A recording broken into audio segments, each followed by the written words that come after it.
And if I can do it, you can do it. And then do it with a smile, do it with laughter, do it with grace, do it with tolerance, and do it with probably the most important word, which is love.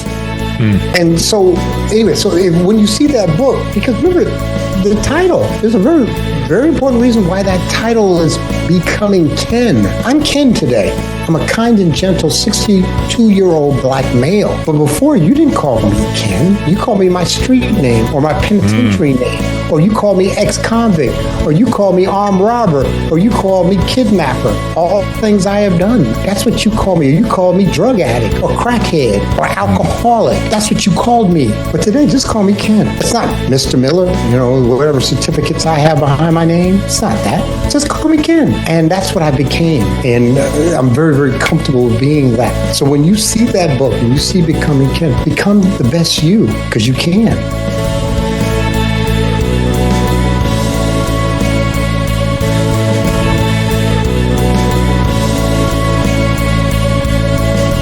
Uncommon Leaders, welcome back. This is the Uncommon Leader Podcast. I'm your host, John Gallagher, and today I'm honored to have a guest whose journey truly embodies the spirit of an uncommon leader.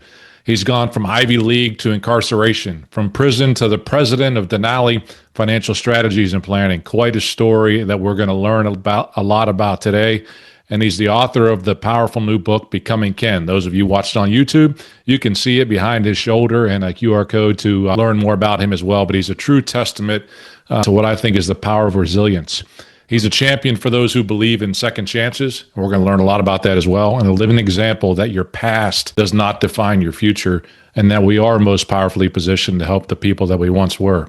So we're going to get to the core of that as we go through it and ultimately how we can lead from authenticity and from purpose. So Ken, welcome to the Uncommon Leader Podcast. Great to have you on the show. How are you doing today? Oh, I'm doing fantastic. I'm looking forward to it. And thank you, John, for inviting me to be a guest. Absolutely, Ken. Well, we're going to get into it right off the bat. I'm going to jump right into your book, and I'm going to read an excerpt from your introduction that's going to kick things off and get you going right off the bat. So here's what it said. I still had a single rock of crack in my pocket. And for one of the only times in my life, I didn't smoke it. Instead, I decided to sell it. Let me say that again. I was a chronic user with a pipe in hand day and night, yet I was about to hand that rock to someone else. Could that have been divine intervention? Who knows? But I approached a car in the Quick Mart lot that in hindsight screamed Undercover. I handed the driver the rock, took the 20 and turned away. And then sirens, shouting, hands pulling me down onto scorching asphalt. Yeah, I was there. That's me. But, how did I get there? How did I get there? Before we get started, I've always liked to allow the listeners and the people that are looking and observing this podcast to understand that today I'm a successful businessman. I own 5 businesses. I'm very successful in a lot of worlds, and we'll get a chance, hopefully, to talk about some of those. But to get to that point, I had to overcome some obstacles and overcome really me. You can blame it on environmental, you can blame it on, people, how they've treated you. But in the end, a lot of it was my self-talk and how I looked at the world. So to set a foundation, to set the table for who I am today, but how I got to the person I am to be an uncommon leader. Let's start off at birth. 1962, my mother was a white teenage runaway. My dad was a black pimp and drug dealer. That's what he was. I am the byproduct of that quote unquote relationship. I was put up for adoption at birth. Biracial children were not very common in 1962. In some places it would have been even worse, but this was New York at least. And so I was put up for adoption, and I wasn't adopted, but I went through the foster care system for 6 years. At age 6, I was adopted by Irene and Sam Miller. At that point, I could not read, I could not write, I could not tell time, nor could I even tie my shoes at age 6. So I had to learn something in that first few months, but I was broken going into that relationship. I fell in love with reading once I was taught how to read. And by the 2nd grade, I was reading at the 5th grade level. I was what you would call precocious. I was a National Merit Scholar at age 17. I was accepted to Harvard. I went to Dartmouth Ivy League as my undergrad. And while in Dartmouth, I unfortunately graduated with a major in fraternity with a minor in drinking. That was my major. But I did get out, went to my first treatment center, and I can go through this somewhat quickly. Within 2 years, I relapsed off of my first opportunity at being sober at age 21. And by the time I was 23, I was homeless. And I mean homeless on the streets. And I was to spend the next 20 years either homeless, in treatment, and halfway houses, or incarcerated. I am a 3-time convicted felon. I've been to prison 3 different occasions. And on the last bit, I did 3 years for the drug sales of a $10 rock of crack cocaine. But I always remember what the judge said to me at that point when I was being sentenced for the 3rd felony. He said to me, Mr. Miller, if you come in my courtroom one more time, and a felony is stealing $51 as a felony in the state of Nevada. He said, I will give you the habitual criminal statute, which is 25 to life. That was in 2004. Some people say, did you believe him? I tell people, I still believe him. What do you mean, did I believe him? I'm still believing him. And it's 21 years later. I just celebrated 21 years clean and sober on the 23rd of September of this year. So I have some time underneath but there was still a lot of growth. But that gets you just a very basic on some of the things that I had to overcome. There are more, but we call it resilience. But really what it is the comeback from the setback. And I had a few setbacks along the way. And, even when I got out, there were some things I still needed to work on just to be able to do life well. Ken, well, I appreciate you sharing. And again, the other word we kind of had talked about even before we hit the record button was vulnerability in terms of sharing your story. And overcome would be one of the words. Resilience would be another word. And, adversity, some people face adversity when they try to get into school, but you've clearly faced a significant amount of adversity on your way to success.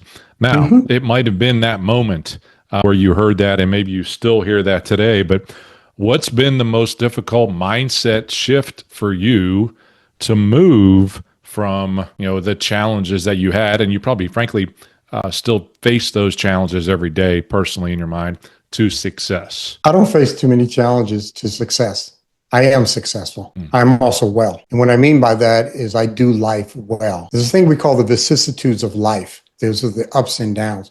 I handle them well. I'm competent to life, but I still have the same problems as any other human. I have relationship situations. We have health issues with older cohort. There's financial things that happen in my businesses. I own 5 businesses. So believe me, between the 5, there's financial things that come up, but I'm competent to them, or I have individuals that either work for me or contract with me that are competent and can handle, let's say, the business part. But you had mentioned something about what the judge said. What the judge said didn't really resonate. I remember it. I remember it very well, but that wasn't going to change me. I've been threatened with a lot of things.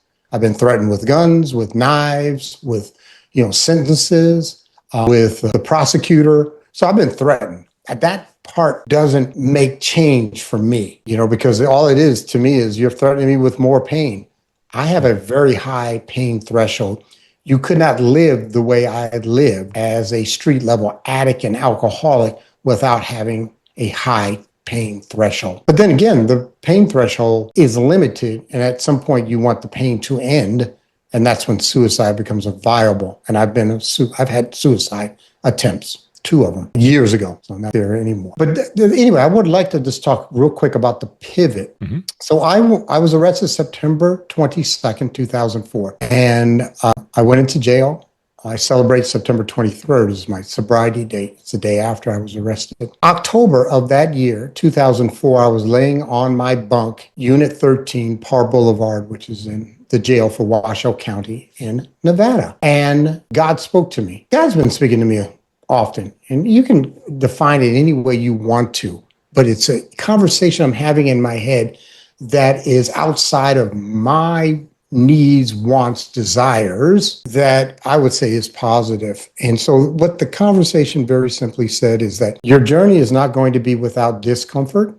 It's not going to be without pain, but I will be there. And together we can walk through this. We can walk through this. And ever since that day, I've been cool. I've had definitely challenges and setbacks and things, but I've never used. I've never hurt anyone physically. I've never threatened anyone. Well, I did have a threat, but that's just a threat. But I've been on the journey. The journey still consists of doing a lot. But once that happened, at least the use of a chemical to change my perception of reality left me. What left me was the choice and the decision. Really, the decision. The choice is always there. It's what you decide, because a decision is a choice with action behind it. And what I've decided is I would never pick up volitionally a mind-altering chemical. Okay, so that part's taken care of.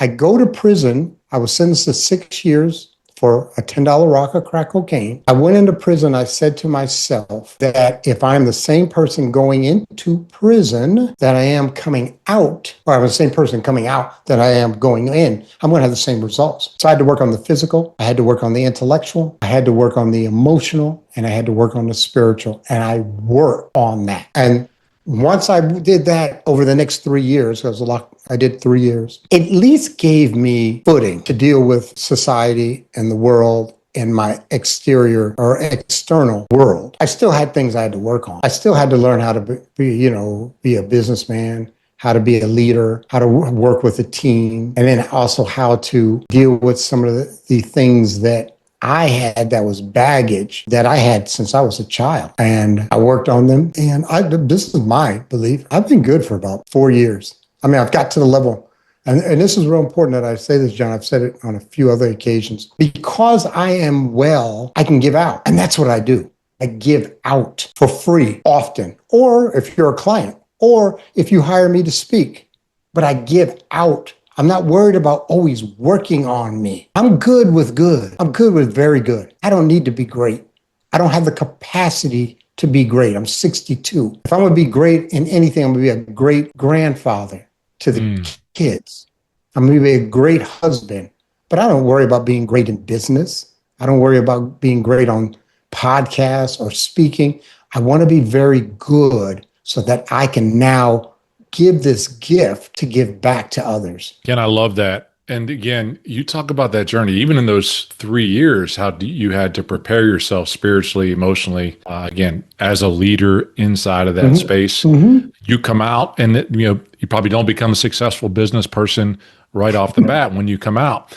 But were there disciplines that you learned there that you still use today to be successful in your business that help you get through those times? 100%. There are lessons that you can learn in the penitentiary, if you so choose, that will bear well for you. You can learn lessons anywhere. You can learn them on the streets. You can learn them in the boardroom. You can learn them on the sporting fields. I learned things from sports, about being a team player, about being a leader on a team. But I learned in prison, the best thing I learned in prison is how to treat people with respect. Because if you don't do it, there will be repercussions. And so what is respect? So I'm writing a whole book. It's my next book that's coming out is on respect and disrespect. And it's talking about respect in the communities, whether it's the boardroom or on the streets or in the family. But what does respect mean? What is disrespect? And how do you increase your respect for others? But anyway, respect is one thing. It's real simple. It's acknowledgement of a person's position or stature within a community. And the community could be the community of the family. We have a thing called, when we talk about our elders, our 𝐂𝐸, our grandmother. My children I'm talking the grandchildren give me respect because I'm the 𝐂𝐸, okay? When we talk about on the streets, I got respect as a drug dealer because you need to acknowledge my position as a drug dealer. When I'm in the boardroom and I'm the board chair, and I've chaired a few boards over the years, you respect that. I used to tell people, I said, go to your first board meeting and sit in the board chairperson's seat. Try that one, okay? Because you're not respecting that individual usually sits at a certain position where that person can take an input from either side of the room, either side of the table, whatever. And it's also a position of respect because all eyes are drawn to that individual at the end of the table as the chair. And there's hundreds of examples, but I learned that. And then there's one last community. We are all children of God. This is my belief. I'm not going to go into, spiritual or Bible or anything like that, but we're children of God. There's a greater community that I will treat you with respect because I will acknowledge that you're a child of God. And therefore I treat everyone with respect. Ken, I love that. And as you were going through that respect definition and that level of authority that exists, there was a biblical picture, as you said that came to my mind as you walked through that, and understanding that it's not about necessarily just position as well, but there's also influence that comes into play there, and an overall, golden rule philosophy of if we want to be treated a certain way, then we should be respecting and treating others a certain way as well. Thank you for sharing that. Again, outside of that, from a biblical perspective, I absolutely think it's there, and that we're called to respect authority as individuals and recognize that. Now, again, in your business, the other side of what you've talked about, the success in your business, is also mentorship. And that's become really important for you on your journey also, whether it's as the director or chairman of a board, or and it might be in some other space outside of the business. Is there a specific story that you have maybe in the past few years in your mentorship? Hey, Uncommon Leaders, hope you're enjoying the episode so far. I believe in doing business with people you like and trust, and not just a company name. That's why a strong personal brand is essential, whether you're an entrepreneur or a leader within a company. Brand Builders Group, the folks who have been helping me refine my own personal brand, are offering a free consultation call with one of their expert brand strategists. They'll help you identify your uniqueness, craft a compelling story, and develop a step-by-step plan to elevate your impact. So head on over to CoachJohnGallagher.com/BBG, as in Brand Builders Group, to schedule your free call and take the first step toward building a personal brand that gets you noticed for all the right reasons. That's CoachJohnGallagher.com/BBG. Now, let's get back to the episode. Extremely, inspired by or encouraged by the relationship that you've had and the success that you've had. Okay, so I've been mentoring for 15 years. I mentor men of color. I don't mentor women. I don't mentor Caucasians. That's my choice, my decision. Sure. I'm comfortable with it. And I also know that there's such a need for Black male mentorship within the Black male community. I've been doing it. I've mentored probably 40, 50 men. I have active 12 right now. At one point I had 28 active, but I had to call it back. Sure. But I just want to get to the mentorship part and then tell you the story. So when I sit down with a man, now it's all Zoom. I used to do them all in person, but when I sit down with a man, the first thing I do is I say, we're here to talk about being mentored. This is an explicit relationship. It is free. It is open-ended.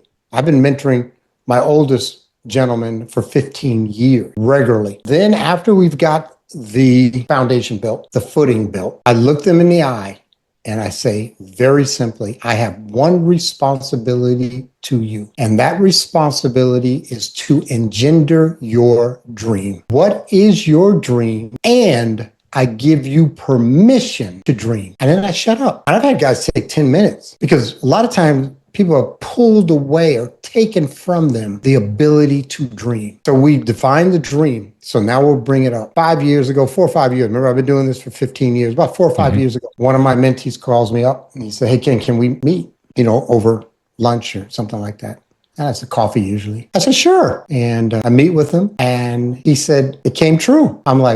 I said, what? He said, remember we sat down and I had this dream for this, this, and this to happen. And he began crying. A grown Black man began crying because his dream became true. It became a truth. And he was there to thank me. And I'm like, no, you did it. I put certain things in place and I supported you.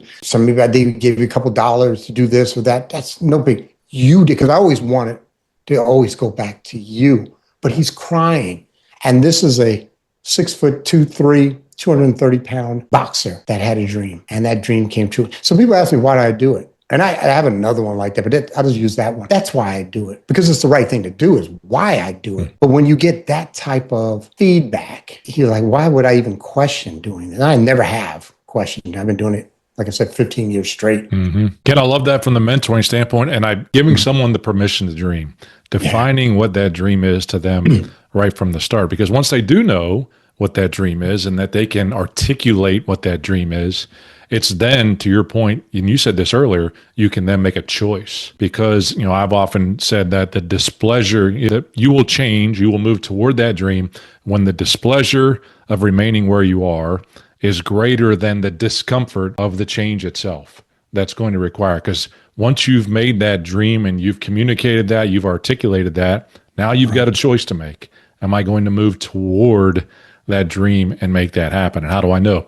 You've done that in mentoring other Black men. You've done that in your businesses as well. Mm-hmm. How have you encouraged, how have you developed the leaders inside of your businesses and been able to scale? I mean, to run 5 businesses where you've been. What are some of those skills? So I didn't have these skills when I first started. Yeah. So I get out of prison. Only thing I could get was a job part-time in a warehouse. Remember, I hadn't worked like legitimately for like 20 years and got fired from that job. They fired all the ex-felons. So I lost that one. And I was fortunate enough to return to Anchorage, Alaska, and got a white-collar job, food and beverage supervisor for the convention center. And now I have a large team of 20, 30.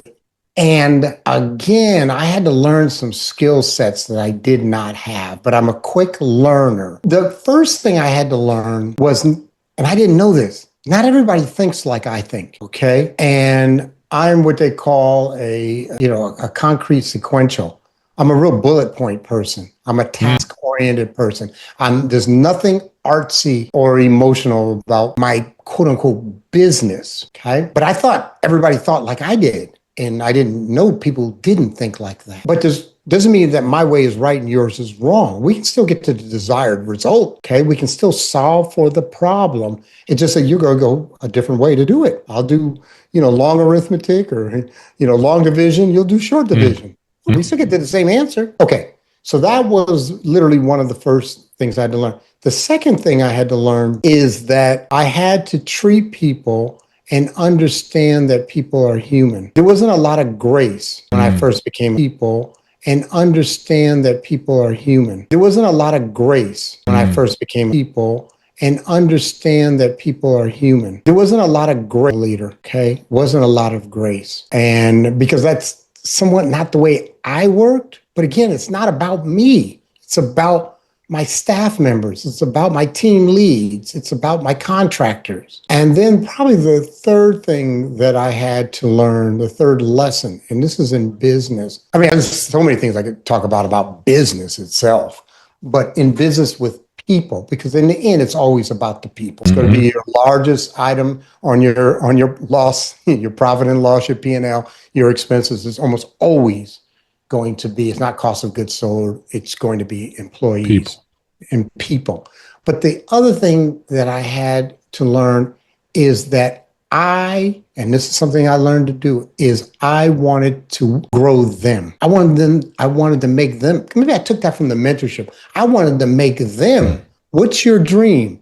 I didn't really sit down and say that with them because I'm not mentoring, but where do you want to go in this field? This is important. Let me just say that. I come from the school, you're not going to be with me forever, period. But what can I do to help you grow in your skill set, accounting, marketing, fundraising, sales, wherever your skill set that you choose, what conferences can I send you to? What coaches can I hire for you? What can I do to make, because in the end, what I want is for you to do whatever responsibilities you have to your loved ones or to self. And that's truly the way I think. And so that grace, space, learning, those are just some, I could speak on this one for a while, but hopefully those three will work. Again, I love those as 3 principles. And as you said, whether it's business success in the terms of profitability or impact and those types of things, those 3 things are people related for you. I mean, not everyone thinks like you, right? So giving them the space to think, as you said, grace. And you mentioned this. I mean, I often talk about that a kind leader will have truth and grace. And someone who delivers truth, I mean, it can be done, but they often will come across as a bully. But some are only delivering with grace and no truth. Then you're too soft. Go ahead, Ken. Yeah. I have one more I have to do. Yeah, absolutely. Oh, because I loved it, because I was given that. You have space to fail. You have space to fail. I made a mistake early on when I went back into like the corporate, and my executive director, I was working for a nonprofit, called me in and said, This is what has happened, ... But keep trying. You've done 10 great things and you got this one that did not work out. Cost us a couple dollars. You brought in 50 times more or 5 times more. And I learned a lesson there because people who are afraid to fail because of the repercussions or the feedback they think they may get, they're afraid to do risk. And many times we have to do risk to grow or to scale the business. We have to. So all the people who work with me know, hey, if you make a mistake, just let me know. Let's fix it. Let's move on. What can we learn from it? And let's move on. Yeah, space to fail. I love it. And again, it's going to fall right in the midst of that grace box as well. If you're just delivering all truth and no grace, they're not going to take a risk. They're not going to grow. You're not going to be able to scale your business. 4 phenomenal principles that would help many leaders scale their business. Ken, I can't believe how fast our time's gone. I'm going to get a couple more questions, but I'm going to come back to your book, Ken, and I often talk about the book test. Somebody reads your book, and then they put it up on a shelf, much like the shelf behind me, a lot of books that are sitting there that I've read before.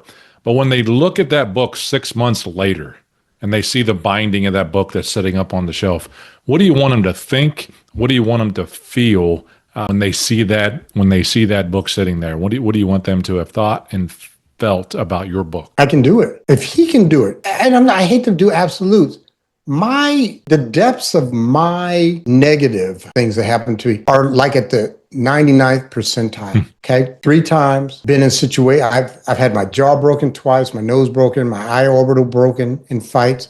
I've been guns pulled on me. I've had knives to my chest. I've been in the hospital because of situations, 3 times in prison, 20 years an addict on the streets. And if I can do it, you can do it. And then do it with a smile, do it with laughter, do it with grace, do it with tolerance, and do it with probably the most important word, which is love.